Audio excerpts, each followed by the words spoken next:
Hey Luke, do you like black people? No comment. Okay. No. I like them sometimes. Yes, Yeah. I like them too. Do you like them when they're cast into roles that were previously filled by white actors? That's when I like them the best, actually. Yes. Yeah. Well, in that case, you'll love this headline from Forbes. Papa Essaydu as Snape sets off 5 different Harry Potter controversies. Now, I don't know if you can kind of infer from his name, but he's a black man. An Asian. Oh, no, yeah. Papa Essaydu. Oh, yeah, it could be Asian, but yeah. Like Papa Essaydu. Papua New Guinea.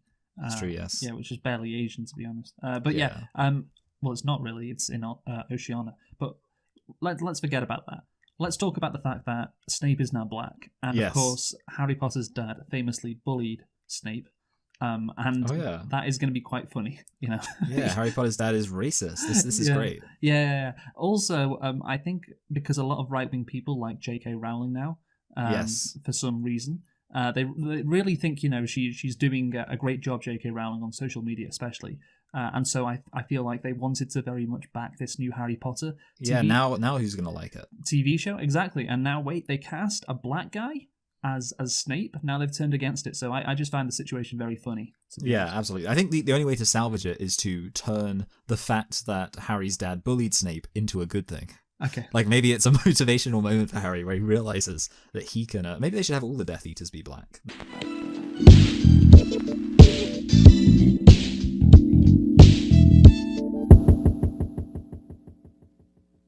Hello, and welcome to Select and Reflect, the movie review podcast where we look at films that have come out in the near and distant past. We give them a couple of watches and evaluate them beyond first impressions. I'm your host, Michael, and I'm joined, as always, by my co-host, Luke. And this week, we are finishing the Oscar extravaganza, and it's been kind of an extra Oscar extravaganza because we've decided to catch up with current year, John Oliver style, by looking at not just the films nominated for this year's Oscars, but we also, way back, looked at last year's Oscars. That feels like an eternity ago, but it was just like a few months ago, like a few weeks ago. So we're finishing now, and we're finishing with 2 films, which they're last, but will they be least? This is the final pair. What is the reasoning for this pair, Luke? I'm interested. Well, they were the 2 that were left over. That's good, yes. Good a reason as any. So there were 4 movies which did not have a digital release up until like the last few weeks. Yes. Which, of course, 2 of these movies were a complete unknown, and also The Nickel Boys. And then last week, of course, we reviewed The Brutalist and I'm Still Here. Yeah, and it was touch and go whether we were going to be able to review every single film, but we managed it. Yeah, so you have, like, in those 2 movies, the theme of oppression in society, and in these 2 movies, A Complete Unknown and The Nickel Boys, or it's just Nickel Boys, you have a theme of 1960s revolutionary stuff in the United States, I guess. Bob Dylan is fighting against the establishment somehow, some way. Yeah, and he's, the man. Yeah, the man, yeah, and he's very successful at doing that. And then, of course, we have the Nickel Boys, and one of them really isn't successful at doing that, unfortunately. Yeah. The other one kind of is. I mean, we'll get to that in a bit. But yeah, so that's why these 2 movies are paired together, and they are the last 2 as well. Of course, yeah, this will be, after we review these 2 movies, we will have reviewed all 10 of the 2025 Best Picture nominees at the Academy Awards. And we're going to be ranking them at the end, aren't we? Yes, we will rank them all at the end as well. So, yes, anyway, so let's start with how does it feel to be a complete unknown? Luke, would you like to tell us a thing or two about A Complete Unknown? Sure thing, Michael. So, A Complete Unknown is a 2024 American biographical musical drama. Those are always so good. Yeah, you can't go wrong with a biographical musical drama. A musical biopic. Just, yeah, there have been so many over the last few years, I feel like. Well, to be fair... Yeah, there's been Bohemian Rhapsody. I mean, what was the Johnny Cash one? Walk the Line. Yeah, and then there was the Jamie Foxx one where he plays Miles Davis as well. So, to be fair, ever since I've been alive, there's been musical biopics, to be honest. And we have another one coming out this year about a paedophile. Wait, Rolf Harris? What? I don't know, I just thought, like, the time a kangaroo down. No, do you think Hollywood would do a biopic about Rolf Harris? I don't know. The trailer. Wait, hold on. Are you talking about Michael Jackson? Yeah. No, let's just that's so interesting. Get back to the... Well, there's a Michael Jackson biopic coming out, right? Well, no, maybe I do, because I was recently, like, when I was watching this movie, I was thinking about, like, how many, like, super famous people have there been who you've never had a biopic about? And I was thinking, like, Beyonce, like that's a weird one that there's never been like No, she's so famous. She's too modern. She's Yeah, too exactly. That's it. Anyway, and then like the other thing that came into my head was like Michael Jackson. I kind of had a thought of like, wait, was there a Michael Jackson biopic? So maybe I had been made aware of it. Who's playing Michael Jackson? I don't know. Doesn't really matter. But you know who there's never been an actual biopic about? Bob one Dylan. Of the, one of the most famous men in history. Like a musician. Adolf Hitler. Oh, okay. We need the Hitler biopic. I want one that just like focuses on him in art school. Yeah. But yeah, going back to the Rolf Harris biopic, which would be so funny. Just the trailer is like haunting music, and a kid walks into a room, and you just hear an Australian voice in the dark. Good day, mate. Can you tell what it is yet? That's so funny. Well, we should make this movie. And then dramatic music. Dun-dun. But yeah, so A Complete Unknown. The movie, of course, is based on the 2015 book Dylan Goes Electric, which, of course, is the climax to the movie. Yes. Yes, it's directed by James Mangold, the most generic director, I think, ever. Logan was good. But the movie stars Timothy Chalamet, Edward Norton, Yes. Ellie Fanning, Absolutely. Monica Barbaro, Boyd Holbrook, and Scott. Sorry, I was just thinking Boyd Holbrook should be in the Michael Jackson movie. and Scoot McNairy, and that is the actual name. It's Scoot McNairy. It's not Scott. It's a nickname. Yeah. His actual name is John Marcus McNairy. So Okay. don't know why his in honor of YMS's friend who died. Yes, exactly. And yeah, I don't think he would have liked this movie, to be honest. Yeah. But anyway, it was released on Christmas Day in 2024, celebrating, of course, Bob Dylan's religious heritage. And can you tell me what the budget was for A Complete Unknown? No, I cannot. 40. I feel like it would have had quite a bit of confidence in this movie. Like, that's one of the things. Like, when I think about the budget, I don't think about like what actually happens. I think about like how much they would have expected the movie to make. I'm going to say like 45 million. 50 to 70. Yeah, okay. So yeah, a bit more, but 52.70. I thought you were saying like £52.70 for a second. Classic. Anyway, why is that? Just because like £52.70 would be like, why would you say like that doesn't even make any sense anyway? Yeah, no, it doesn't. Which is funny. Yeah, no, it is. Yeah. It's funny when things don't make sense. It's too funny. So what about the box office? I think it made a decent amount of money. Oh god, like how much money did this make? I did hear normies talking about it. Oh fuck. Yeah, I think of all the Oscar movies, this is one of the most normiest. I mean, Dune Part 2 and Wicked, but Wicked's not really normie. Yeah, really. Like Wicked. Yeah, Wicked's kind of out there. I mean, like that's it's not out there, Wicked, but it's for a certain crowd more than normal people. But it still generated a hell of a lot of money. But yeah, I'm with you there because like this could have been enjoyed by an old fogey who likes Bob Dylan. That like when I'm thinking about it, I'm like, well, like, I bet Dune. I can't remember how much Dune 2 made, but I bet it was a decent amount. Obviously, Wicked made a lot. Okay, this isn't anywhere near that, by the way. No, yes, I know. Okay, start being stupid. Yeah. Yeah, I mean, I was gonna say 200 million, and that feels kind of reasonable, but like I wouldn't be shocked if you said it was a fair bit more, but I'm gonna say 200 million, whatever. No, I mean, think about it. It was released on Christmas Day. These kind of movies that are released, well, literally on Christmas Day and not like the weekend before, they're not going to generate a lot of money, and I think they're only released on this day because they want to be in the awards conversation. 200 million was a fair guess, but it's a bit too high because it's 127. Okay. Yeah. So, Michael, tell me, did you like A Complete Unknown?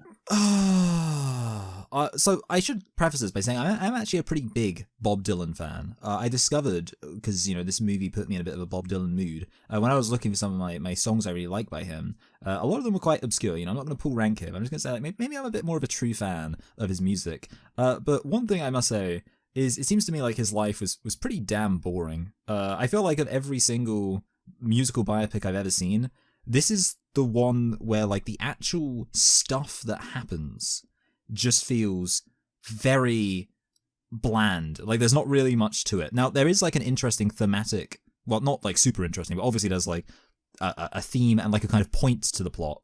But I did find this movie kind of tedious with a lot of like just okay, there's not really much going on here. Still, believe it or not, I slightly liked this movie, but it's just cleared like being average because it is pretty boring. But at least there is some stuff in it to appreciate. That's my opinion.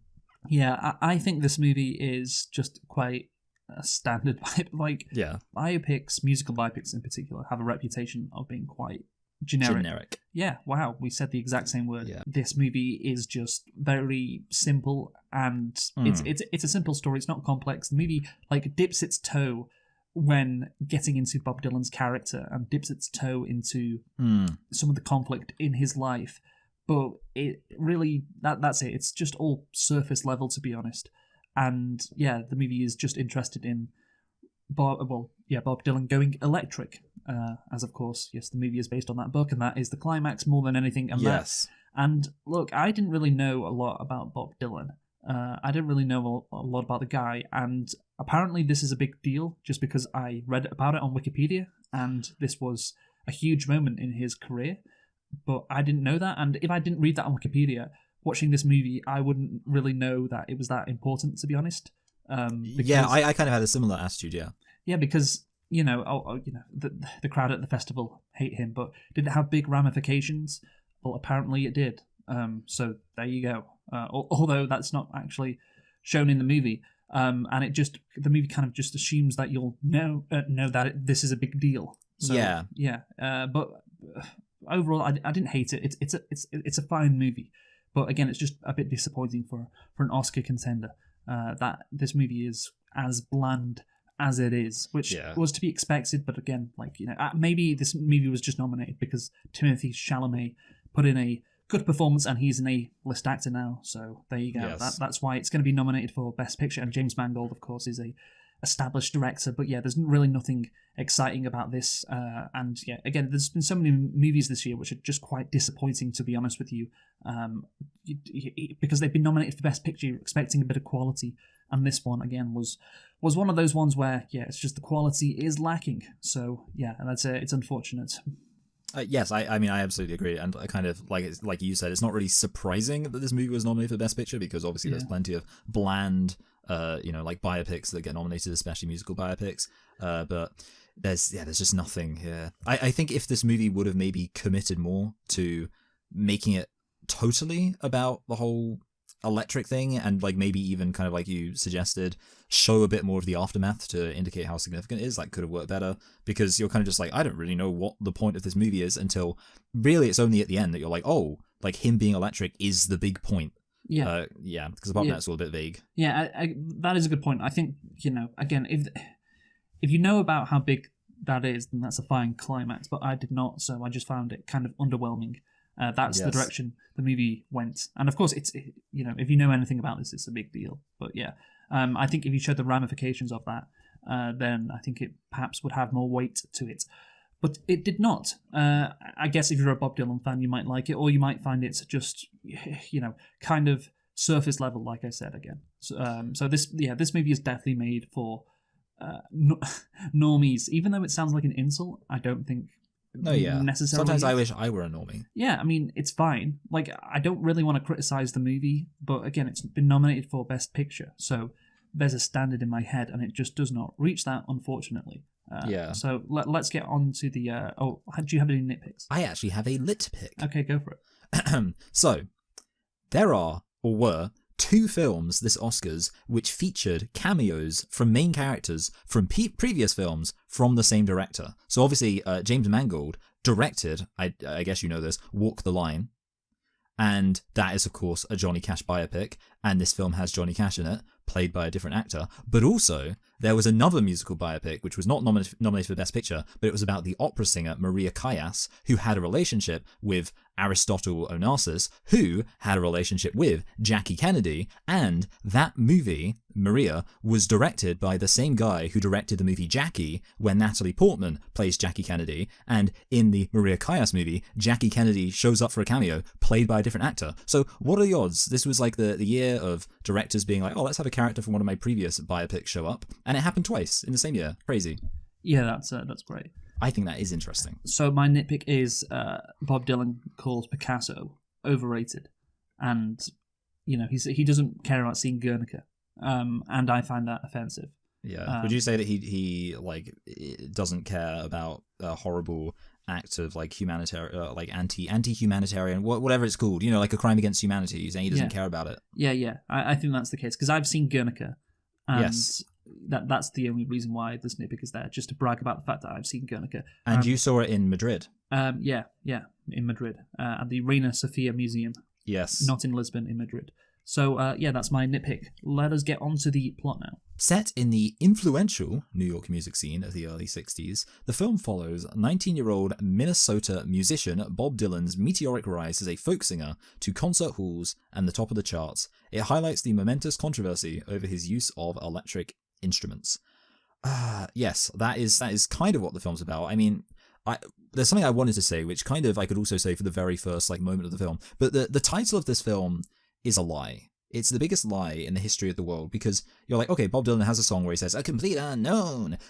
Great. So let's call the movie A Complete Unknown. The problem is, in almost every single other biopic, there is a reasonable amount of time where you actually show the person rising and becoming successful. But in this movie, where it's specifically about nominally about him being a complete unknown, he almost immediately becomes a huge success. It's not actually really, I mean, you could say it's about his meteoric rise, but it's just like, it's kind of crazy, because I was thinking about every other biopic I've seen, there's some kind of moment where you see the struggle of the musician trying to be discovered, and in this is just like, oh, hey there. Yeah, no, A Complete Unknown is an interesting title, considering he becomes incredibly famous. Yes. But he starts off as a complete unknown, but so does every musician. So yeah, no one knows babies. Nobody knew who Freddie Mercury was. Yes. Just again to reference Bohemian Rhapsody or Johnny Cash, they were all complete unknowns until they weren't. Yes. That's how it works. So maybe the title refers to, this could be a very meta thing, perhaps, the fact that Bob Dylan himself is unknowable, who is this guy, and the movie therefore is we're not going to really delve into his character that much, so he is therefore a complete unknown. What does this guy want? Or maybe a third way to view it, which is also likely, is he wants to be a complete unknown. They don't like being famous. That's what he wants, but of course he can't get that. And is he going to give back all that fame money? Don't think so. Yeah, and I don't know if look he's a recluse, of course, Bob Dylan, right now, and he doesn't like the limelight. He doesn't like fans. That much is clear. But would he ever just want to be unknown? Would he ever want that or have that as a goal? Because if you are unknown, then nobody listens to your music, and then nobody, of course, you can't live on that. You have to get another job, which of course. Yeah, doesn't he literally say I'm a musician who wants to eat? Yeah. Implying he wants to be able to make enough money to survive doing his stuff. And he also is somewhat ambitious too. So I don't really think that he wants to be a complete unknown. So maybe, I don't know. The title, of course, refers to a lyric in his 1965 song "Rolling Stone." Yes. So I don't know what that song is about. Well, the song's just for the record, as the certified Bob Dylan fan here, the song's about making fun of someone else for being all high and mighty, and then they are not famous anymore. It's you used to laugh about everybody that was hanging out. Now you don't look so proud about having to be scrounging your next meal. That's how it goes. He's making it say you used to be so proud, but now you're having to scrounge to get your next meal because you're a complete unknown. Okay. So I think maybe the best case scenario there in terms of being relevant to him is that he's maybe talking about himself, but I don't know.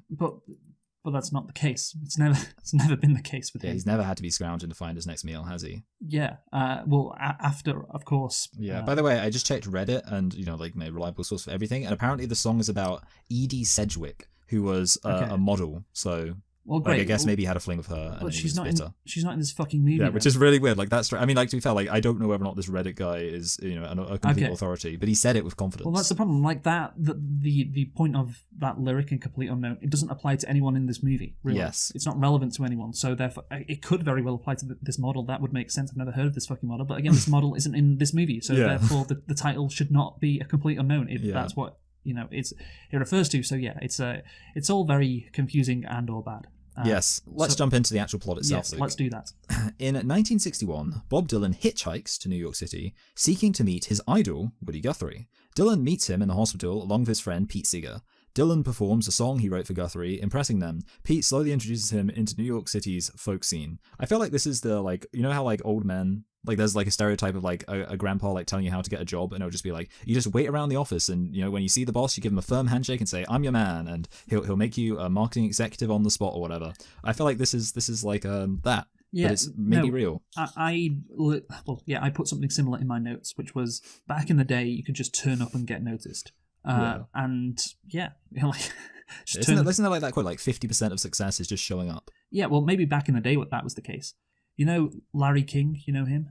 Yeah. Yeah, one of the most famous Talk show hosts. Yeah, talk show hosts, broadcasters ever. Like he's interviewed every single celebrity, presidential candidates. He got his start at a radio station in Miami because he was the janitor there, and they had a space, and they said, "Do you want to host this host this show?"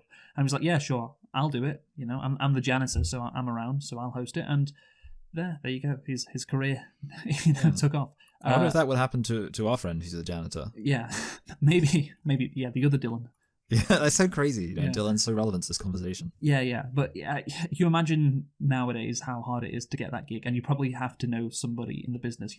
That's why you have the concept of nepo babies is so relevant, and this is in any entertainment industry. So yeah, this Bob Dylan thing is so ridiculous, but. I guess I hope it's true, because if it's not, then we have another Bohemian Rhapsody situation where the movie just lies to you. But I hope it's somewhat true. Yeah, I also hope this movie isn't lying, because it's not entertaining enough to be lying. Yes.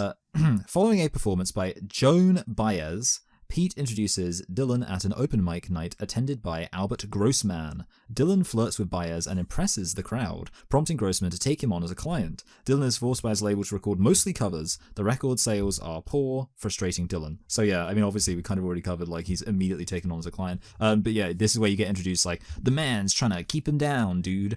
Yeah, but then that's the thing, he pretty much easily breaks past the man, because... Yeah. Okay, then he just starts recording and releasing his own songs. Yeah. And he has a chat with Ellie Fanning's character in that diner where she says, folk music, it is timeless, but at some point, the old songs were the new songs. And he's like, oh, that's a good point. Yeah. Yeah. They were like, okay, can we talk about like Timothée Chalamet as Bob Dylan? No, well, I was going to do it later. Okay, fine, that's fine. We'll talk about it later. Yeah, but I was going to say, I actually do think like that point of like, like traditional music, blah, blah, blah, that does feel like it's interesting thematically. The film doesn't really explore it, but I guess like an interesting point. It doesn't. Yes. It doesn't explore it. The movie does not explore anything really. Yeah. But, and it's an obviously correct statement. But I think maybe because he meets Joan Baez, he just starts recording, his own songs and releasing them, and then the tension is just gone. That conflict of him being held back is gone. So yeah, it's quite unsatisfying to be honest. But yeah, a good chunk of the movie at least happens when he's not famous. He gets famous like an hour in, which I guess is okay, but it's not really a complete unknown. If that was the case, he'd be very unfamous through more than just like 40% of the movie. If I was like playing to like a crowd of people, I wouldn't call myself unknown. Okay. Yeah. Dylan meets Sylvie Russo at a concert, charming her with his contrarian opinions and tales of working at a carnival. However, she is upset by his aloof nature and deliberate attempt to conceal his past. Despite this, she encourages him to push for recording his original music. The thing about this is like, so this movie like obviously has some kind of romantic tension, or like not romantic tension, essentially like drama around the romances. And I have to say, like, I found it all pretty boring and like I guess contrived, because while I think it is like a genuine part of Bob Dylan's character, as a real person, that he is very kind of a recluse. Did they use that word? Well, they said aloof. You used the word recluse. That's like a real thing. As a basis for a interpersonal character drama, it's kind of boring because you don't really know anything about Bob Dylan. So someone just being like, oh, I'm annoyed at you because I don't know anything about you. It's not as interesting as, for example, two characters who actually know each other and have a conflict based on, competing things, because of what they know about each other. Yeah. No, I know what you mean. Yeah. And I think, the romance, which I'm just going to talk about a bit later. Yeah, it's not that interesting. But yeah, also in terms of, this kind of period of the movie features Sylvie, Ellie Fanning's character, of course, trying to find out, who the real Bob Dylan is. It's quite an interesting question that she poses, but then we never go back to that throughout the rest of the movie. Like, yeah. What are you hiding? And he's, he kind of brushes it off and says, of course, he doesn't even use his real name, which, as we all know, is Steinberg. No, it's not. What is it? It's Zimmerman. There we go. Yeah. Like that guy who killed Trayvon Martin. Yeah, good point. Yeah, what a coincidence. Yeah, so we know he's this, prick who is different to the others, but who is he really? Why is he hiding his past? Why does he want to reinvent himself? Well, we never find out, like it's just this 2D biopic of him, unfortunately. And this is what solidified that thought in my mind. These kind of scenes where Ellie Fanning is probing, Bob Dylan and asking these questions of him, and then it's never picked up again throughout the rest of the movie. And you could say, well, it is because he's constantly trying to do new music, but that's more like an artist. Like that's a theme of artistic freedom rather than like who he actually is. Yeah, I wanted to ask you, are you familiar with the 2007 film I'm Not There? No. Okay, so that's a movie, and I haven't seen it, and I did think maybe I should watch it, but I couldn't be bothered. It's a movie about Bob Dylan where they apparently, like obviously you can kind of maybe tell by the name, it's specifically about the fact that no one knows who Bob Dylan is, and what they do is they have 6 separate actors playing Bob Dylan throughout the movie, and they're playing various aspects of his personality. And I actually, I thought I'd, remind myself, Heath Ledger plays, one of, Bob Dylan's personalities. But, again, I feel like maybe I should have seen it so I could actually say whether or not it's good or bad. But certainly on a surface level, that's that's clearly a much more interesting way and a much more kind of artistic way to engage with that idea that no one knows who Bob Dylan is, as opposed to him just being like, no one knows who I am, man. But yeah, which is what this movie does. So I just wanted to say, and maybe my opinion on this movie would be even more negative if I had actually decided to watch that I'm Not There movie, because I'd be like, oh, that movie did it so much better. But certainly, yeah, like I say, if nothing else, it's definitely creative compared to, what we said. No, it is for sure. And again, we're just going to kind of say the same thing on this movie. It just doesn't delve deeper into areas which, if it wasn't trying to be just a bland, normal biopic, it would. But this is what you get with James Mangold, I fear. Yeah. So while Sylvie is away in Europe, Dylan capitalizes on political and social unrest to build a following for his socially conscious songwriting. This draws buyers' attention, and the two begin an affair and artistic collaboration. So the question is, does Bob Dylan actually believe in this stuff? Because he seems opportunistic. That's a very good point. Yeah, he doesn't actually talk about any political stuff until, of course, this is Cuban Missile Crisis, and then he writes this song and he plays it, and he's like, hey man, all of those suits in Washington, they want to kill us all, man. Why can't they just let us live, man? And he never said anything like that previously. So it's, from me watching this, it seems quite, again, opportunistic. That seems like what the movie is portraying him as. Although it could just be very lazy, and it's like, okay, here's the political element of the film, so we're going to have Bob Dylan playing a political song. What is more accurate? Was Bob Dylan opportunistic, or was the movie just being lazy? Yeah, I feel like I've seen movies where there's kind of a point, the point of the movie is that eventually you realize that there's everything was just a facade. I can't think of a movie off the top of my head, but I'm pretty sure there are movies like that, and they do a good job at communicating clearly that the point of the movie is that it's a facade. So here, because it doesn't really do that, and I think there's other reasons, based on other stuff in the film, I think it's quite likely they just didn't really care to show his sincere political opinions, which, not to say he definitely did have them, but yeah, I don't think it's the point that he doesn't, even though maybe that is the reality for Bob Dylan.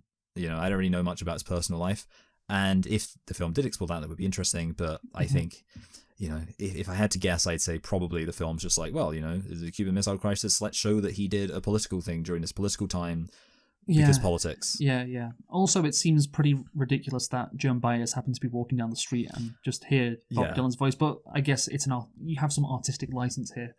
But it's also interesting he wrote that song. I mean, he wrote that Masters of War song very quickly, which I don't know, I guess people can write songs very quickly. Yeah, no, I know, but if he had a line earlier on in the movie, regarding, I hate these Masters of War. Yeah, you know what? I hate nuclear missiles, man. And then when the Cuban Missile Crisis is over, he turns off the TV and says, well, that's the end of that, implying, okay, that's all my political stuff. If you were to read into that, like you kind of should, because this movie is surely meant to be more than just, surface level stuff. But apparently it's not.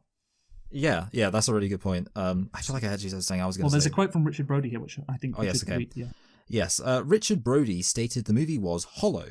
It offers answers that range from empty to artificial, leaving out the practicalities and manipulating dates and names in order to center the drama on a small number of personalities. I mean, I will say, like, regarding that assessment, I think the latter point of, I do kind of like it when films, or I think it's like one of the jobs you have to do if you're doing a biopic, is to kind of concentrate things in order to tell a more coherent story. What about the first part? Richard Brody, by the way, is a critic for the New Yorker. So yes. New York, he'd know about that. Yeah. I mean, so I definitely think that the first thing is true, though. I mean, I don't even know if the film really tries to answer that much. And I mean, the main thing it deals with is, the man trying to contain Bob Dylan. A lot of the stuff feels by the numbers. So it's kind of like, I mean, did they do like a drug thing in this film? I can't even remember. Like, they don't really, because like obviously that's a very kind of stereotypical thing for like a biopic. It's like, oh man, but I can't really think if they really lean into that as a thing. But obviously you definitely have the whole romance drama thing, or like the affair.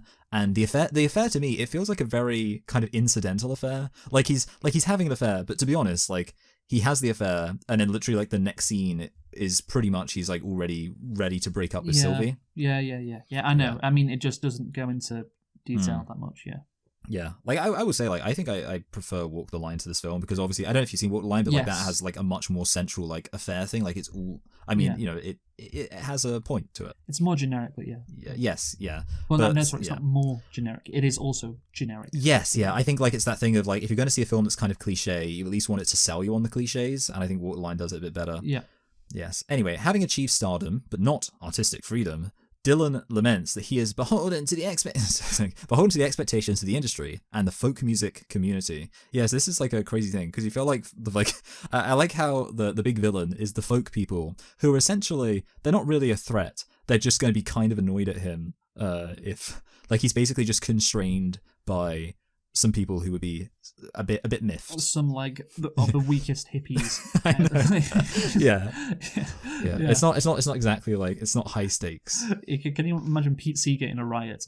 Oh god, yeah. Oh, have you heard of like, okay, like there's, do you know Phil Oakes? No. Okay, so he's like he's basically edgy Bob Dylan, and so he was kind of like a proper hardcore kind of communist folk singer, and he has like a line about Pete Seeger where, so it's essentially, the song's called "Love Me, I'm a Liberal," and it's like making fun of liberals. You've said that before. Yeah. Oh, maybe I have told you. And he says like a song about, I attend all the Pete Seeger concerts. He sure gets me singing those songs, and like obviously the implication there is that like Pete Seeger's like basically there to do happy clappy music for liberals who, don't really take politics seriously. Which is fair, to be honest. Yes. but like obviously, yeah, so I mean, him being a happy clappy dude suggests he's not very intimidating. Yes. But the thing, I'm frustrated here because he plays "And the times they are a-changing." Yeah, classic. At the whatever festival it is. Newport Folk Festival? Yeah. Yeah, and then afterwards he says, "The Zionist there is railing." That's a classic. That's a classic parody. That was a banger. But yeah, the times they are changing, and he seems happy. He seems on top of the world. Like he doesn't seem depressed. And then he goes to a party organised by his manager in the next scene. Yes. And then he seems depressed. He said, "I didn't know I was going to have to play." Yeah, he basically just chooses to get annoyed. Yeah, I feel so trapped. I don't feel like I'm myself out there. And nothing we have seen in the movie indicates that's the case up until he says it. So, okay, wow, I didn't know you felt that way. It seemed like you were loving life. You were getting to play your songs. Like, these songs that you were, again, in terms of the chronology of the movie, he plays "The Times Are Changing" for the first time at this festival. And then in the next scene, so he's getting to debut his new songs. They're popular. Everyone's happy. And then in the next scene, he's just depressed. It's like, why the switch up? He's on top of the world and he just hates his life. And yeah, I guess he is hassled at that gig at the McCann's bar. He gets punched. So okay, he maybe hates his fame. He talks to Johnny Cash about that, but that's separate to him having no artistic freedom. Like that's a separate conflict, and it doesn't feel like he just says he has no freedom. He says he doesn't really like his life as an artist, even though in the previous scene he seems to be loving it. So that I did not think that was good filmmaking there. No, yeah, I would agree. It kind of feels like it's almost it's motivated by the script, if that makes sense, or like it's motivated by the synopsis of the plot, where you're just like, this is the thing that has to happen, and they don't really put the work into making it feel like an organic change. It's almost like someone told Bob Dylan, like Bob Dylan's an actor in his life, and the director gave him notes in between the scenes. Yeah. It was like, Bob, I need you to be angry about the fact you're famous. Like, okay, I'll do that. Yeah. I do appreciate. I'll say this for the movie where you have these scenes which aren't really connected to the plot at all. Where when he's goes and plays with the blues player. That was a really fun jam. Yeah, it's just cool to listen to, and it's like, oh, he Bob Dylan's coming in, he's just playing with this guy, and Pete Seeger's joining in. It's like, oh, that's cool. That's a pretty cool scene. But again, doesn't really have any connection to the rest of the movie. It's just in isolation. I enjoyed that, and I do like, honestly, I do feel like the music is quite enjoyable, and this is what kept me quite entertained. Not very entertained, but quite entertained, because I think Bob Dylan's music, from what I've heard of it, it's quite good. And I think Chalamet does a good job at portraying it. I think he even said Chalamet actually is a better performer than Bob Dylan, which I would not necessarily disagree with. Dylan's he's not a great singer. I would also agree. Like, one of the things I kind of thought about this film is that yes, the music's good, but at the same time you could argue like the maybe the best thing you get out of this film is the same thing that you could also get by just listening to like a Bob Dylan greatest hits album. So in that sense, it's kind of maybe not a huge compliment, but obviously it's still, like you say, it's entertaining when you're watching it. A tour with Baez ends in disaster. An argument over Dylan's ego, along with Baez's demands they play his popular songs instead of new material, leads to Dylan walking off stage. Like, this feels like more substantial, I guess, because we had now we've had the 1-4 scene to set it up. At least now it's an established thing, so we can kind of be like, okay, that's just how it is. That's what he's like. I'm not doing requests, man. It's this famous thing apparently, and it's kind of crazy to have him just walk off the stage. But I do feel like his relationship with Joan Baez is underdeveloped, to be honest. Yes. And we're going to talk about this here because, of course, he walks off the stage and then he gets back with her later on, and then she kind of kicks him out of her hotel room, but then they get back together at the end for the final performance at the festival. So it's just up and down. It's just there's nothing really there. It's just like this stuff. It was a tumultuous relationship, so we're going to show it be up and down, but that's it. There's nothing really more to it than that. I think it's a good time now to talk about the performances of Timothée Chalamet and also Monica Barbaro, which who of course plays Joan Baez, who was also nominated for an Oscar. So was Timmy, but he did not win. Instead, Adrien Brody won for his portrayal of Laszlo Toth in The Brutalist. Obviously we watched that movie last week. So my question is, Michael, did Timmy deserve it? I don't know. Okay, here's the thing about Timmy. I think because of the fact that Dylan has like such a distinct way of talking, there were some moments where I felt like he was, Mr. Chalamet was like doing an impression rather than acting. There were just like some moments where I heard him and I just heard like, hey, it's me, Timothée Chalamet, this is my Bob Dylan impression. And it was just like some moments that stood out. And by contrast, I didn't have any moments in Adrien Brody's where I thought he's just doing a Laszlo Toth impression. I think overall, it's a bit difficult because I think that there was less kind of emotional maturity for Timothée Chalamet to work with, because I do think, whatever else you might say about The Brutalist, it's a more kind of emotionally mature, I'll just use that phrase again, movie, and therefore I think Adrien Brody's acting comes across better. But my instinct is to say, even cancelling that out and just saying, like, looking at the performance in isolation, I think Adrian's performance is better. I think it's better, although I do think Timothée Chalamet does do a good job. I do agree there are some moments, and again, maybe this is just because he's focusing too much on trying to sound like Bob Dylan. There are some moments where it comes across as inauthentic, but for the vast majority of the movie, he's pretty good. And it's an enjoyable performance, and I could completely buy he was Bob Dylan. I think he gets a thumbs up for me, but I'd agree Brody was probably better. What about Monica Barbaro? Monica Lewinsky. She's very attractive. Okay. I mean, it's difficult. I mean, that's an interesting one, of course, because the fun thing about that is I have no idea like what Joan Baez was like, or whether she's still alive. She is, I think. Okay, good for her. Well done. So like I can only base it on her, actual performance. Was she nominated for Best Actress? No, supporting. Supporting. I was going to say because she wasn't in the movie for very much.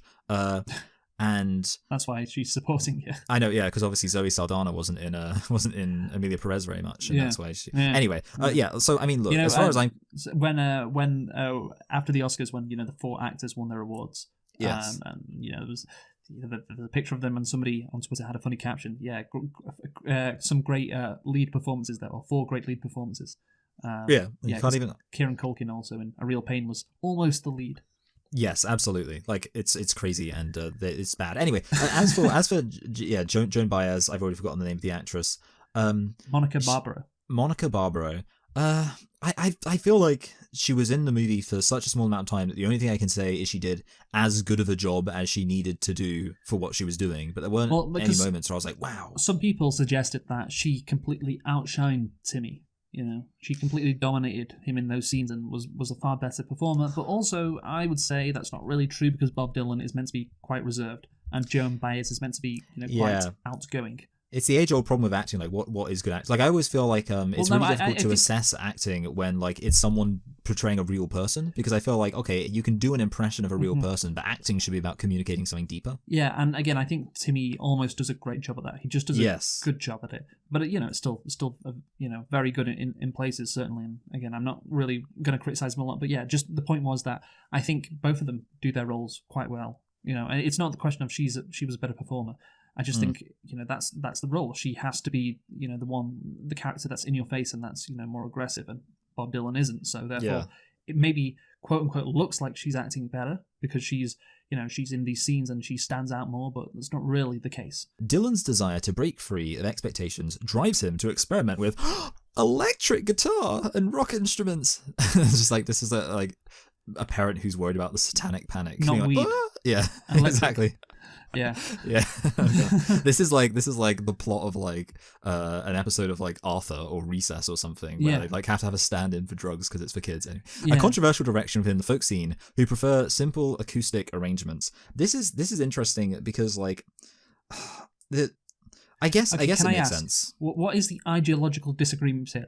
I know on the surface it's obvious. Well, electric is not folk, so there's the clash. But why is there such animosity? I would like to know how it started and the difference as well. But the movie just doesn't give me any details on it. This is like Romeo and Juliet. It's just you're introduced to us there's this tribe where there's the folksies and the electric guitarsies. Yeah, I mean the interesting thing about this is as someone who we've established as the biggest Bob Dylan fan ever, I must admit that I've always just while obviously every artist has an evolution in their discography, I've never really looked at his music and been like, oh wow, what a huge radical change from one thing to the other. Because he had some pretty hardcore songs in his early days, and he had some pretty casual chill songs in his later days. And I feel like just the fact that it was one was with an electric instrument and had a drum, percussion track in the background. It's not some huge difference. And I guess that's the issue.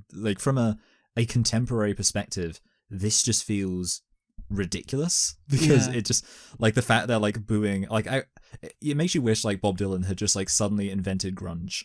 He just kind of with the lights out. Anyway, let's talk a bit more about the romance. So Dylan invites Sylvie along to the festival, hoping to rekindle his relationship with her in the process. She accepts, but upon watching a duet, "It Ain't Me, Babe," between Baez and him, realizes she will never be comfortable in their relationship and leaves. Dylan follows her, but does not convince her to stay, and they say goodbye. Yeah, this is the big moment where I was this feels incredibly underdeveloped. Because I just put, I don't care. Yeah, she's bursting into tears in the background. And the thing is she doesn't even have obviously we know that Dylan has actually cheated on her, even though they were barely in a relationship, but who cares, whatever. Okay, Dylan has actually cheated on her. She doesn't know that. Maybe she suspects that. Yeah, she has a woman's intuition. But it's kind of it's a bit obviously from I'm looking at it, I'm well, when a man and a woman perform together in a duet, I assume there just has to be a professional understanding that they're kind of going to sell the performance. So she just looks like a crazy person, even though she is actually right. Bitches be crazy. I literally became a bit more misogynistic. No, but that's no, I just okay. She's upset. She gets probably a bit too upset to be honest, but. I just don't care because they're hardly together, so it is what it is. Yeah. Yes. Dylan's new direction is especially worrisome for the Newport Folk Festival, who fear he may debut his divisive new sound. The committee resorts to an impassioned plea from Pete, who reminds Dylan that his own life's work is on the line, and intoxicated Johnny Cash encourages Dylan to play electric, and Dylan goes through with his plan. I just when I really reflect on it, I can't help but laugh at the fact that this whole conflict is just, you're going to play some electric music. I mean, it is, again, it would be more interesting if we I was just going to say, if we saw, if we connected more with Seeger's goal of building up this folk festival, and that it's his baby, and Dylan's kind of taking it over, whatever. Yeah, I think that is, again, what I talked about before. I don't really know why it's such a big deal. Yeah. And the fact that the movie doesn't explain why, it makes it sound pretty small time. Oh God, he's going to play electric. Like you kind of suggested. But yeah, I guess in terms of the message of the movie, I actually got something from this. There was some, I guess something interesting about these scenes. Of course, Pete shows up. And tries to convince him, you've got responsibilities, right? You've got a responsibility to me, to everyone. You've got to think not just of yourself, And what does he give Bob Dylan? What does he give him? Oh crap! What does he give him, Luke? A beverage. What's the beverage? It's early in the morning, so what does he give him? He gives him an orange juice. No. He gives him beer. No. He gives him alcohol. No, I just said he gives him water. It's early in the morning. What gives him milk. What drink do you have early in the morning? You coffee. Coffee. He gives him coffee. Yeah.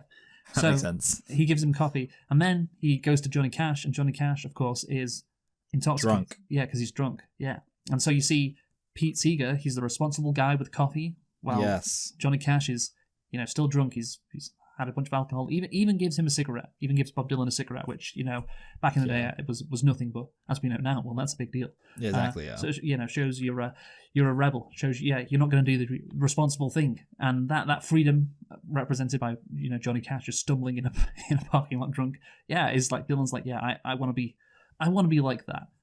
So yeah, I guess that is the. Yeah, he's like the cool kid. Yeah. That's who what leads little Bobby astray. Yeah, and I think that's the movie's message is, I guess that he sees Johnny Cash and he's like, I want to be more like that. So that's what he and even obviously when he plays his acoustic guitar at the end of the movie at the concert, it's Johnny Cash who says it's okay. Yeah, it's kind of it's funny. It makes Dylan's in his own movie, he seems a bit like a little bitch boy because he's just. We'll get to the next point. Yeah. Yeah. So the crowd's reaction is vitriolic. Pete attempts to cut the sound, but is thwarted by Grossman and Toshi.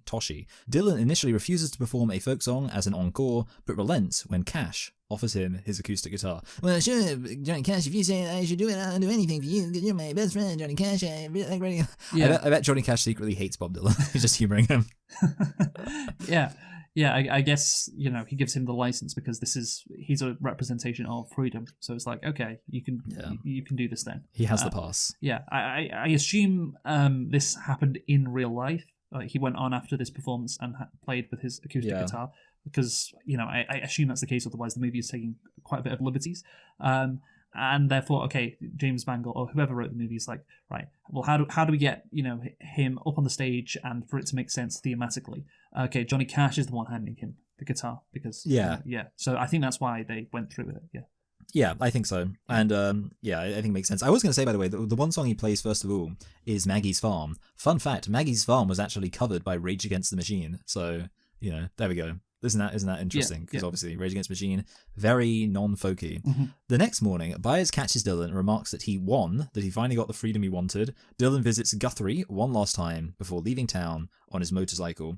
So the thing about visiting Guthrie is obviously he's a old folk guy, is the old Guthrie, old Woody. Let's call him Woody. I don't like the name Guthrie.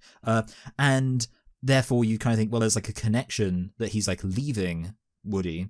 And maybe there's kind of a sadness there because obviously he's dying clearly, and he was Dylan's hero. But I just don't think the film really leans into that. And by the way, that Bob Dylan did a 7-minute spoken word piece on his feelings about Woody Guthrie. Which I'm not going to say is fantastic or anything, but it's just kind of interesting that obviously he felt strongly enough about Woody Guthrie that he did this big 7-minute spoken word piece in one of his albums just about his feelings on Woody Guthrie, and yet the film doesn't really give you a strong sense of the connection between them apart from just he goes to see him. Yeah, he's grown up, I guess. So yeah, let's conclude now. Yes. Essentially, yeah, this movie is just if you, I feel if you had to write a biopic about fucking Bob Dylan, and you didn't really know anything about him. You just looked at, some cliff notes, as they're called. You would come up with this, and the climax would be, of course, when he goes electric, because that's, one of the most important things that happened in his career, even though the movie doesn't really delve into that. I was just thinking, in the Elvis biopic, yes, we see Elvis as a kid, and that's kind of interesting. Because it shows his origin story, and I think what would be interesting in this movie is if we saw, Bob Dylan when he was actually working at the carnival, or Bob Dylan when he was a kid, like what influenced him. Because again, it is quite a mystery. Like maybe again, like he is a complete unknown, honestly, in the movie because you don't really know a lot about him, and maybe that's what the point the movie is trying to make. But again, it's very uninteresting if. Well, okay. Oh, he's a complete unknown, so we're not going to show you anything about him. Well, then the movie isn't that great. Then, even if the overall point you're making is this meta point, but I don't actually think the movie is making that point. So I was just thinking, they could have done, I think, quite a bit more than what they did in so many aspects, but they just didn't because we just want to make it quite generic and good for the normies. Because Elvis went a bit far, didn't it? He's white. Yeah, Baz Luhrmann took some risks, which didn't always pay off, but it was somewhat entertaining sometimes. And a bit like making Robbie Williams a monkey. Yeah, well, yeah. There's another example of a musical biopic which failed at the box office, but was certainly interesting. And certainly, well, I don't know if I haven't seen A Better Man, but I imagine it's probably better than this because I'm going to give it a 6.5 out of 10. Yeah, just quite average and below what you'd expect from a Best Picture nominee. But at least Chalamet was quite decent, and some of the songs were quite nice to listen to. So that's what kept me going. Yeah, I pretty much agree. There's a basic level of competence in this movie, but I don't think it's in service of anything particularly impactful or insightful. And the one thing I will say is it is like there are a lot of biopics which annoy me because they just try and tell the entire story of someone's life. I do like the fact this film, the time period it focuses on has a specific focus because they chose to end it with this whole it's all about him going electric. Okay, cool. Yeah, good just choice to of clarify, how to focus it. I think it's fine to end it there, but I'm just. Would you not agree if they? Yeah, you have to build up to it in some way or show its impact before he got to New York and Woody Guthrie. Yes, I would agree. Yeah. I think there has to be. You really and just get rid of the romance stuff. It doesn't add anything. For me, this is a low 6. Just because I found it quite boring. And that's never that's the worst feeling you can have when you're just there's something here where I just don't care about it. Yeah, I wouldn't say I was bored, but I would say it was uninteresting. But not there's interesting, there's boredom. I'm in between there, and to be fair, 6.5 reflects that. But yeah. Let us move on away from Bob Dylan to the next movie and the final Best Picture nominee we will review, Nickel Boys. Yeah, Luke. So we're reviewing Nickel Boys. Why don't you tell us a thing, or perhaps even 2 things, about Nickel Boys? Because there's 2 sides of a nickel. Yeah, and there's 2 characters in this movie. So yes, Michael, Nickel Boys is a 2024 American historical drama film based on the 2019 novel The Nickel Boys. Okay, that's great. Yeah, the novel is called, not very creative, were they? The novel is called The Nickel Boys. So it's like Justin Timberlake in Social Network. Let's remove the. It's cleaner. Nickel Boys. Because he says that about the Facebook. Yes. So you're right. Have you seen The Social Network? I have seen it. Yeah, I can't really I don't remember the movie very well. But I do remember the Facebook. Yes, because and old people still call it the Facebook, which is really funny. It is also a meme, by the way. Remove the it's cleaner, but removing something, so that was funny from me. Yeah, and also it makes it easy to fit on the thumbnail, so I like that too. Okay, so the movie was directed by Ramel Ross, who wrote the screenplay as well as Jocelyn Barnes. It stars Ethan Harris, who doesn't have a Wikipedia article about him. Interesting. Ooh, yeah. What a loser. Even though he's the lead in this movie. Yes, cool. It stars of Brandon Wilson as well, Hamish Linklater, Fred Hetchinger, David Diggs. Oh, that's David Diggs. Oh, so he's the older version of Elwood. That's great. That's interesting. I thought, honestly, his dreadlocks looked kind of familiar, but of course I didn't want to be racist. But no, to be fair, I didn't even think... I think people should be allowed to be racist now because it just makes it easier to identify black people. Yeah, I didn't even think, that's David Diggs, but now I said the names. Oh yeah, he was the older version. Oh, that's great. Jimmy Falls and Augene Ellis Taylor also star. It was released on December the 13th, 2024 in the United States. And Michael, what was the budget for Nickel Boys? Let me tell you what the budget was. The budget was 10 million. No, that's too much. Oh, let's say 10 million. Fuck it. 23.2. Okay, good. So that's actually a significant amount. Yeah, what about considering the main actors even have a Wikipedia page? Yeah, what about the box office? It made I don't know, like, did anyone see this movie? It made 20 million at the box office. 3.2. Okay, yeah, okay. So to answer your Cool. question, nobody did. Yeah. Anyway, Michael, did you like Nickel Boys? It's interesting in terms of like the premise. Like obviously that they, you know, Peep Show, like it's Peep Show, but it's a movie and it's not funny. In terms of like the actual plot and themes, I am a little bit like, is it really that special? I mean, like the themes are about like exploitation in the prison situation and like black people being exploited and, you know, like racism and stuff, which is all very familiar and well trod ground. Yeah. And in terms of like the actual like events that happen in the film, they're not that exciting. I still liked the film. I'll say this.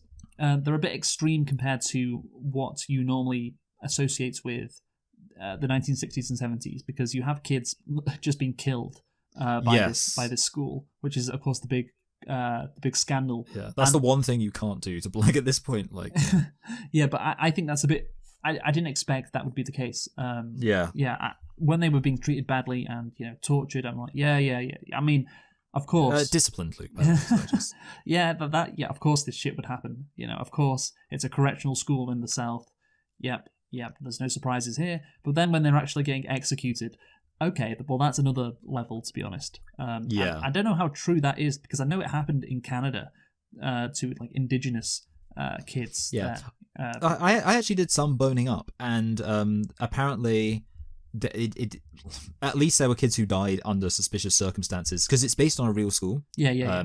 And I kind of was like, oh, let me look at the school to see, you know, like when it shut down and stuff like that. And they were saying that there were like mass grave sites that they, you know, had to exhume. Is that the expression? Yeah. Okay. So I think therefore it is fair then to create a movie about this situation. Yeah. I'm maybe honestly there are more scandals like this waiting to be unearthed around America. It would not surprise me. And of course, you know, like the racism. Yeah, they're killing these black kids. They, of course, might as well be doing that because they just treat them, all of the kids, with so little humanity. And yeah, it is quite haunting and harrowing when obviously these moments are discussed. And of course, when the older Elwood, you know, he's on his computer seeing all the mass graves and stuff, and it hits him. And yeah, well, that's a powerful moment, I guess. But for a lot of the movie, it is quite well. What happens is expected, you know. Yes. These kids are not treated well. They are black in a racist society. There's not a lot of surprises here, apart from again the executions, which it's a fairly big surprise, I'll say. But like you said, the POV thing is what is again, it's somewhat interesting, but. We'll talk about why it was used in this movie, but yeah, let's. Well, how many nitpicks do you have? 0. Okay. Let me just double check that while you say how many you have. Well, I have 1. Okay, I have 0.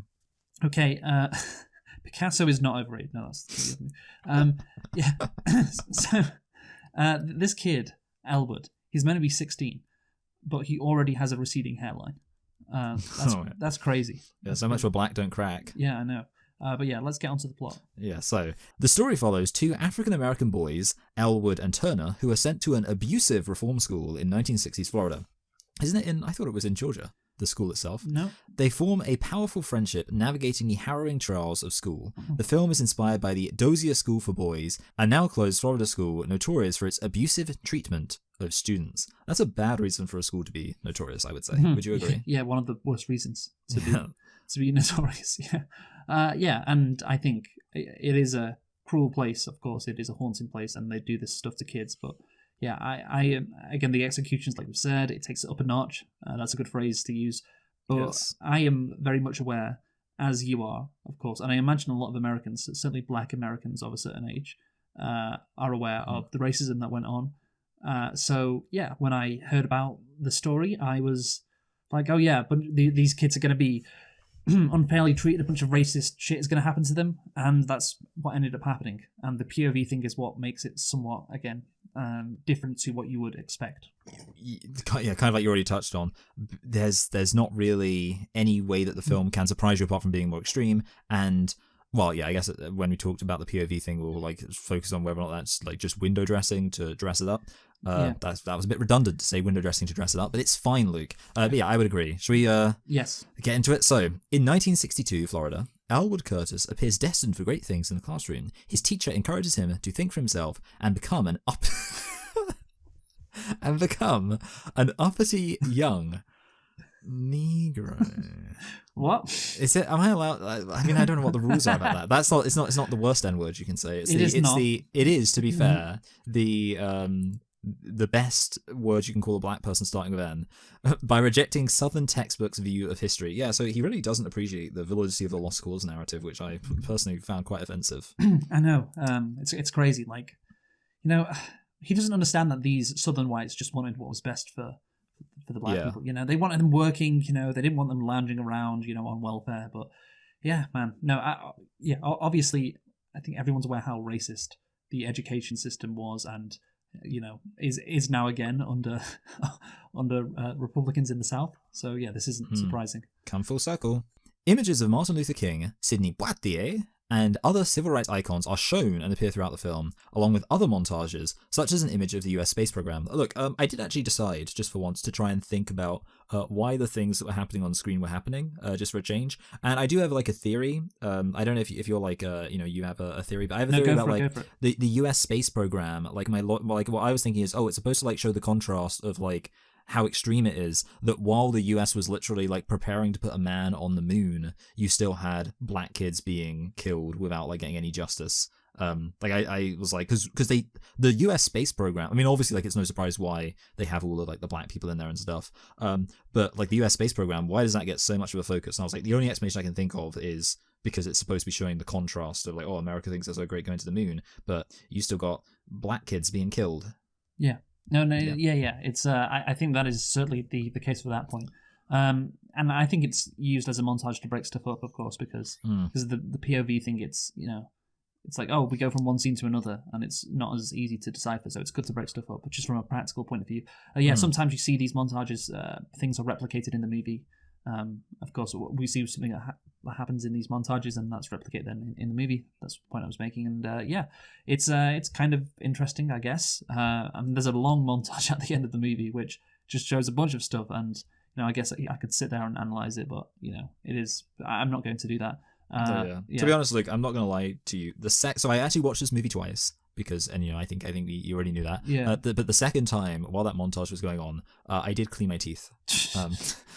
You didn't just pause it. No, I was like, I liked the music, so I was like, yeah, this is good teeth cleaning music. Okay, right. One day, Elwood is accepted into a DEI study program at HBCU. While hitchhiking to campus, he is picked up by a man driving a stolen car. The police catch the man and correctly convict Elwood of being his accomplice. Wow. Because Elwood is underage, he is sent to the Nickel Academy, a reform school. Look, I do have a complaint here. What? It's kind of like a minor one. Like, it's not as if like this makes or breaks the movie, but it's sort of like.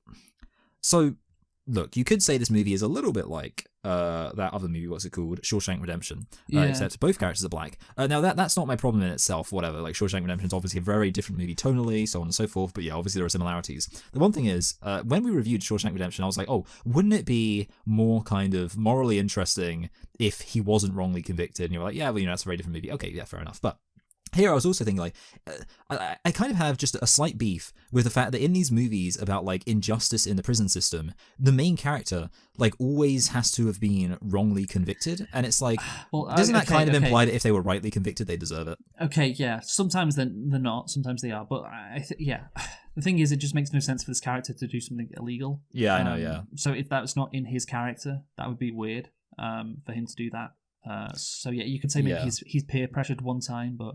Yeah, I think it's just incredibly unlucky, and maybe it just enhances the movie's theme of, you know, look how racist everything is. Reminds me of the movie Holes. Yeah.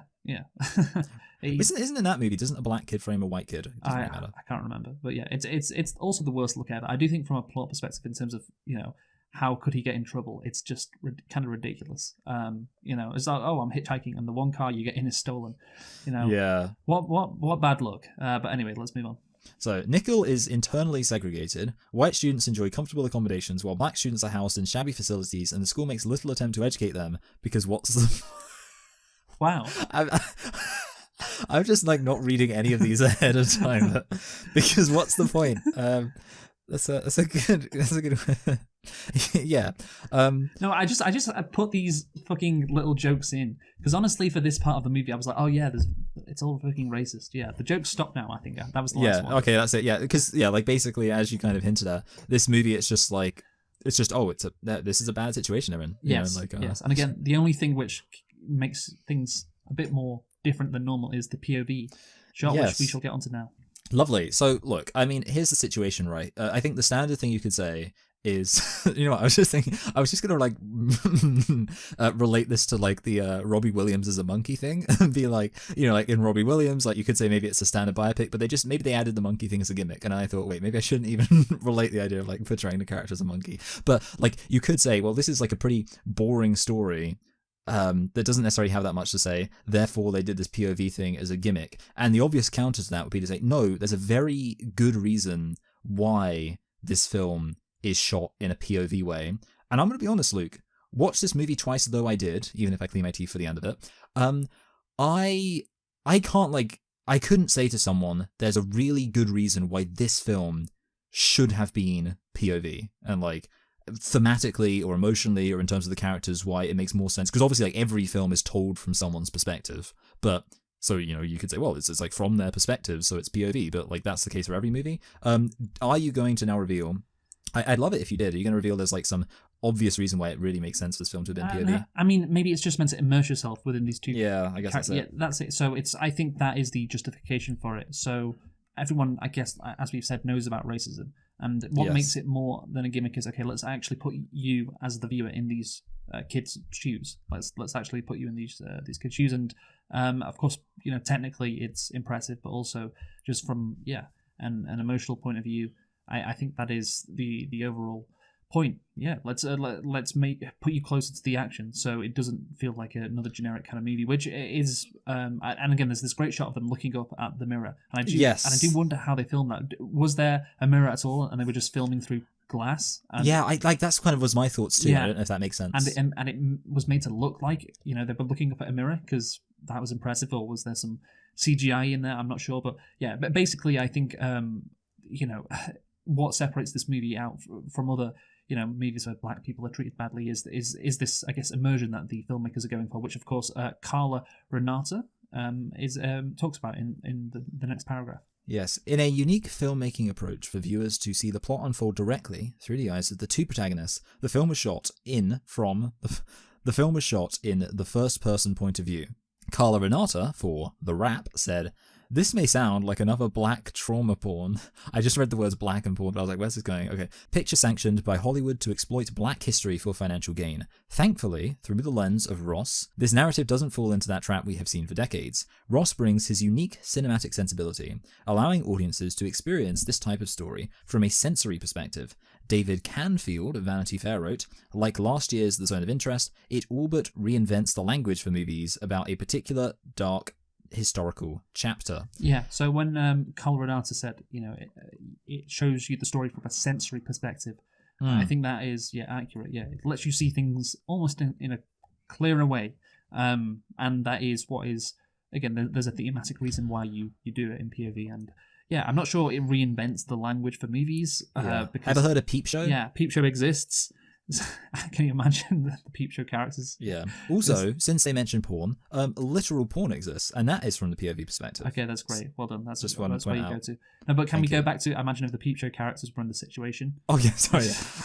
For God's sake, I'm really annoyed at the fact that I've not been allowed to play with the white kids. Why do they get to play? Actually, I'm kind of glad that they're playing football, but I feel like I should oppose the injustice anyway. For God's sake, Jeremy, why do you want to hand over that notebook? You know they'll just kill you. To be honest, like that's. I feel like it's the right thing to do, Mark. You know. Yeah. Yeah. And the what's it called? You know, like the white guy who like brings them along on the Yeah, trips. He would be Super Hands. Yeah. He'd be like, oh, if you come with me, we can be men with Ven. Okay. Yeah, and to be honest, like his grandmother's lawyer stealing his money is classic Peep Show stuff. Yeah, like honestly, I would, you know, like there was that movie about like that comedy about the Holocaust. They should do that, but about like slavery and stuff.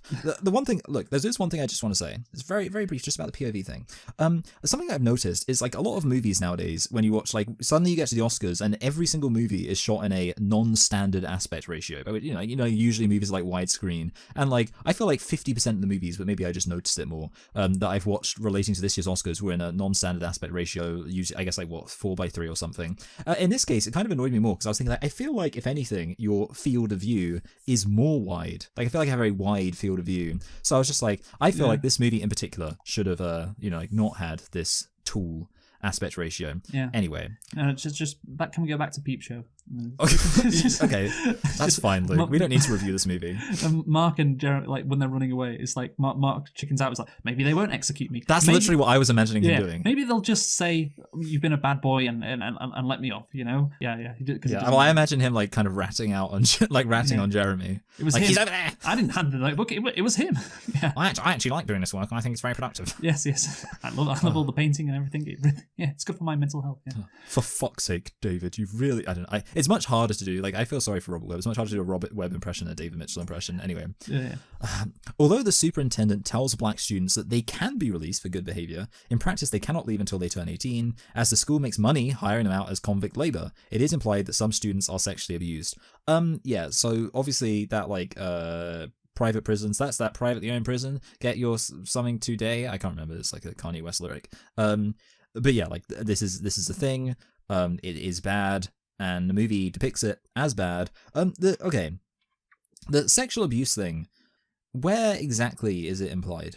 I was just gonna ask the same question. I'm so happy that, like, because again, like I say, in case I haven't mentioned it yet, I watched this movie twice. Yeah. And I didn't like, and I was really looking out for that. No, I wasn't really, but like I was like, okay, what's that? Yeah, no, I know. It's again, I'm aware of this stuff as well. Like it's not news to me, all the stuff about convict labor, you know. I think that's well trod ground.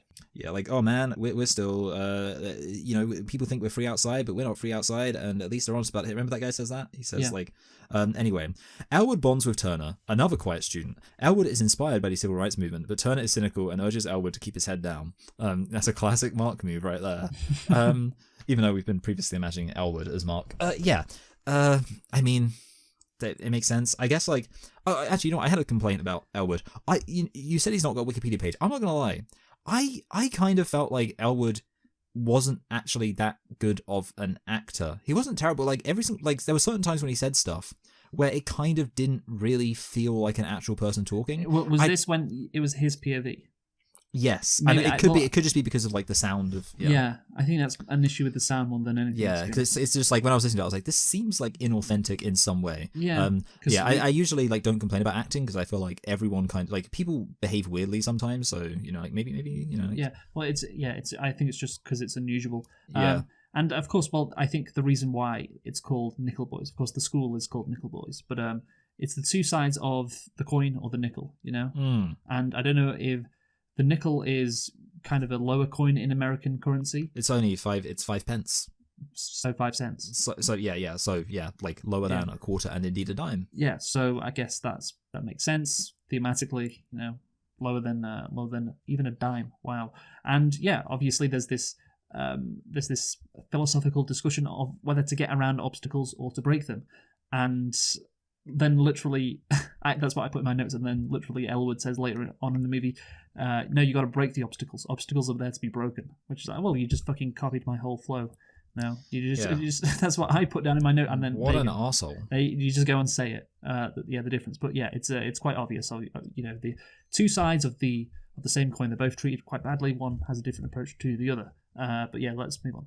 Yes, Elwood is beaten by another student, but the administrators do not help him. Instead, they savagely beat both students. Spencer bets on Nickel's annual black-white boxing match, but quietly executes a black student who either refused or forgot to take a dive. Yeah, this whole scene, it did feel like I don't want to say it felt like filler because I think it is legitimate to just have like little moments of showing it, but like Well, this, it's just this to guy. show the power that they have over the Yeah, student. that's it, yeah. It's like, it's just insane, And obviously, if we move on to the next Yes. the next paragraph, we go into the ramifications of that. Yeah. In flash forwards to 2018, Elwood is shaken after learning unmarked graves have been discovered at the old Nickel campus and does research. Forensic evidence reveals most of the dead students were black. I'm going to talk about Elwood in 2018. So my first interpretation of this was like, I was like, oh, that's like Elwood's son in the future, but then obviously he dies. And I then found out via some boning that, like, is this just like an alternative reality or something? Did No, you like... What do you mean? Well, because Elwood dies, right? Are you fucking dumb? Elwood gets shot, right? Oh my god, you're so fucking dumb. Oh my god, no. You watched this movie twice. Yeah, Elwood is the one who gets shot, Yes, isn't he did. You watched this movie twice. Yeah, he gets shot. Yes. Because fucking Turner takes his identity. Oh, does he? Yes. He takes his identity? Yes. That's cool. When does he do that? Is this when he like hugs his mum? Was that like a Principal Skinner becomes Armin Tamzarian thing? You see the driver's license, like, and it says his name, Curtis Elwood. Oh, okay, like I like, now you're saying it, I'm like, maybe there was like a shot of a driver's license and I just didn't read it. Or maybe I like saw it and I was like, oh, like he's like he's just for his death certificate. Do you really not pay attention to any movie, man? I like, it happened at the end, Luke. Like I've been watching the movie for a long time. Okay, let's just fucking end this then. Yeah, let's just do this, okay. In flash forwards to 1988, adult Elwood lives in New York City where he runs his own moving business, and former classmate Chicky Pete comes to him to remember old times and to ask him for work. Elwood does not appear to be in contact with Turner. Yeah. That's confusing. Why would Elwood not be in contact with Turner? I'm really confused by that, Luke. Could you explain this to me? Yeah. So obviously that line is nice because obviously the reveal later, which everyone should get, is so it's like a nice, like, oh, it keeps you guessing. Well, why aren't they, in contact? And of course we find out. Yes. Yes, of course, absolutely. We do indeed. Find out indeed is what we do. Back in the 1960s, Elwood takes his diary of nickel abuses and convinces Turner to deliver it to a government inspector. The administrators retaliate by torturing Elwood in the school sweatbox. Uh-oh, he's in trouble. Yeah. No, this is just like in, what's it called? Shawshank Redemption, where he's put in... Yeah, classic peep show situation. Mark tries to do something good and then gets stuck in the sweatbox. Gets screwed over. Oh, no. Sweating like a pig. Oh, God. Yeah, no, all of that shit. Yeah, that's funny. Obviously, it's his internal drive, this thing inside of him, which, of course, is necessary for, as to why black people overcame their oppression with the civil rights movement. Elwood, I think, represents that. So, he is important, as we'll get on to. Right. Turner learns that the school plans to kill Elwood and comes to rescue him. They attempt an escape, however, they are quickly caught. Turner escapes into the woods, but Elwood is shot and killed. Can I point out they're a bunch of morons for walking along the road? Yeah. Like, walking along the road until the car comes, and then they go into the woods. Yeah, I mean, if I was them, I'd just, keep cycling, and then if you hear a car, just dive, It should be so easy to escape on a bike. Yes. Like, in the middle of the night. Like, they can get so far. Yes, no, they can. Especially I would like how many roads even are there? Like, just get to a point where there's a turn in the road, and at that point, how are they even going to follow you? Good point. Yeah, and obviously cars back in the day were not that good either. I mean, look, we're criticizing two kids for trying to escape a school, but maybe that's why they don't feed them well, so they don't have any energy. And I guess maybe that Elwood had to been sweating all day. He'd be drained. Yeah, I would not want to run in that state. Yeah, maybe there are some reasons as to why they didn't go far, but yeah, let's move on. Yeah, maybe they have an excuse. Right, so a montage shows that Turner reached Tallahassee. He then moved north, and something about taking on Elwood's name. I don't know if that was in the movie. He tries to honor Elwood's legacy by embracing some of his ideals. What a happy ending, eh? Yeah, so I think he changes his name to avoid the law, I'm guessing, so that twist makes sense. I didn't realize people would not get there. Was a twist. So I don't understand. Were you just very confused then as to why, fucking all the people in the flash forwards were calling this guy Elwood? Yeah, I was like, he didn't stop to maybe go on Wikipedia and try and figure that out. Well, you know what? I actually went onto Wikipedia to find out, like, what I did is I went to the cast section for the movie, and then I was like, oh, it's called Adult Elwood. So, like, what threw me off is, like, when it said as Adol Elwood, a businessman in New York City, I took that as, okay, that's Wikipedia authoritatively saying this is Adol Elwood, therefore there must be some explanation by which somehow Elwood is an adult in the future. You didn't bother to figure that out. No, I just assumed that like the movie had some kind of like a crazy thing going on with timelines. Yeah, because obviously like it's also a fucking sci-fi movie at the same time, isn't it? I've actually got to, I found the clip, 2 hours, 11 minutes and 16 seconds in, there is a New York State driver's license where it says Curtis Elwood. Yeah, so I'm going to enjoy all the background noise you've created from looking that up. But yeah, so of course, let's end with thematically talking about why, why I think Elwood was killed and of course why Turner survived. Because Elwood, I guess, sacrificed himself to help Turner. A bit like Jesus. A bit like, a lot of black people did in the 1960s in the civil rights movement. Elwood's viewpoint, his ideals, of course, helped to, I think, elevate Turner. That's a good word, because literally the last shot of the movie is Elwood picking up Turner. Otherwise, he would just be, on the ground still. But yeah, he picked him up, he elevated him. It's a nice symbolic shot to end the movie, and I think, shows what happened in the movie thematically as well. So, and my conclusion, I'll just talk about that for a second. I'm going to give this a 7 out of 10. I think, some things were interesting, but a lot of it wasn't that interesting. I admire the POV aspect, and I admire some of the shots in the movie. The cinematography, I think, was quite good, as many people pointed out. And, of course, I do like some of the messaging, some of the themes, but overall, just didn't find it too compelling, as, of course, I was aware of a lot of the racism that went down in the United States in the 60s and 70s against black people.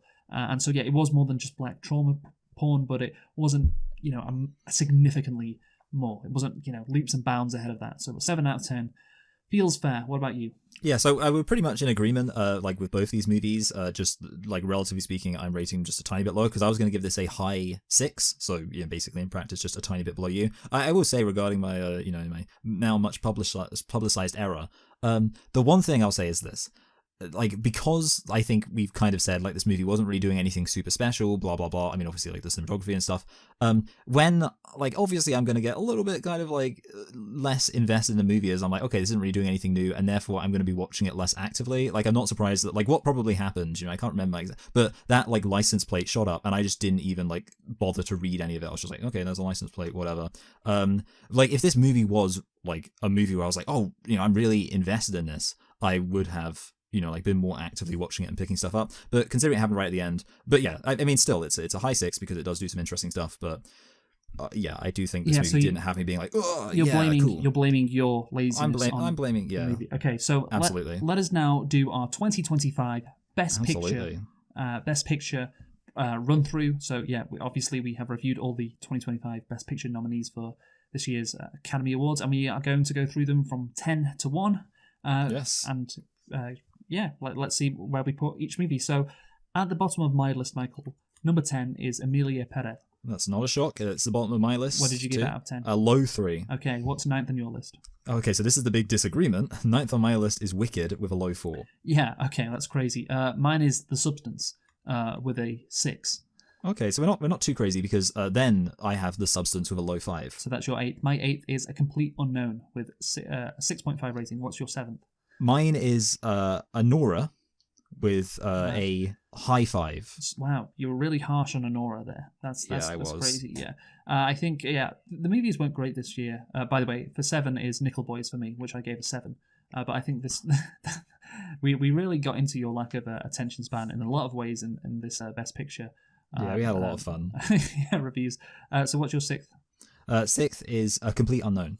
Which you gave? So I gave a low 6. Okay, 6th for me is Conclave, which I gave a 7.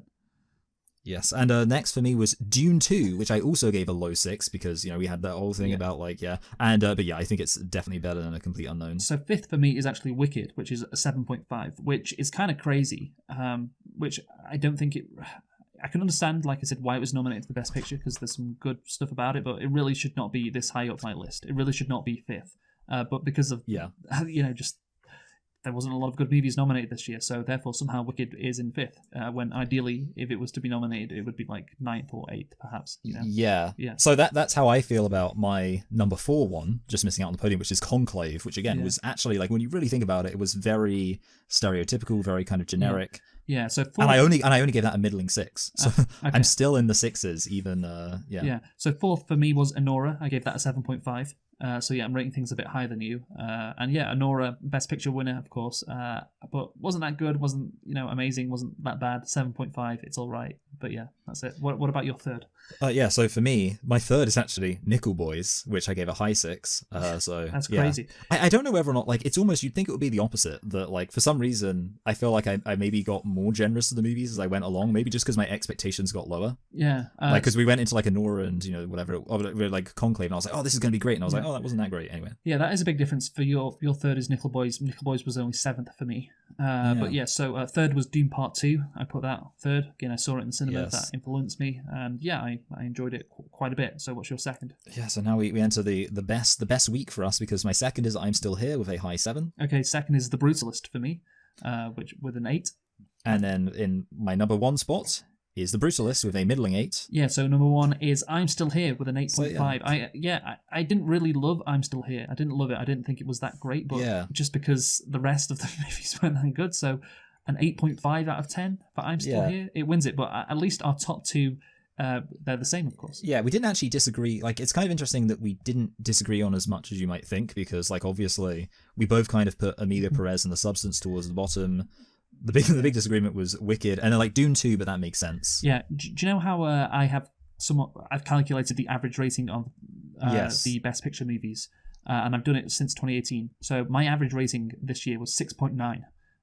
Score added up to 69, which is fun. So yeah, 6.9 out of 10 was the average rating of the Best Picture movies for 2025, which is lower than all but 2 years. It's lower than the last 3 years of Best Picture nominees. So yeah, it wasn't a good year, and significantly lower than the 7.36 and 7.45 of the last 2 years. So yes, really, we've had a downturn this year. Hopefully next year it'll be different. But anyway, Michael, what are we reviewing next time? It's a non-Oscar nominated movie. Yeah, well, but it might as well be nominated for an Oscar. We're reviewing Hackers. Yes, so that's because of the release of the new Minecraft movie. Oh yes, exactly. I am Steve. So yeah, join us for that next time. Who have you been, Michael? I've been Michael. I've been Luke. Thanks for listening, and goodbye. Goodbye.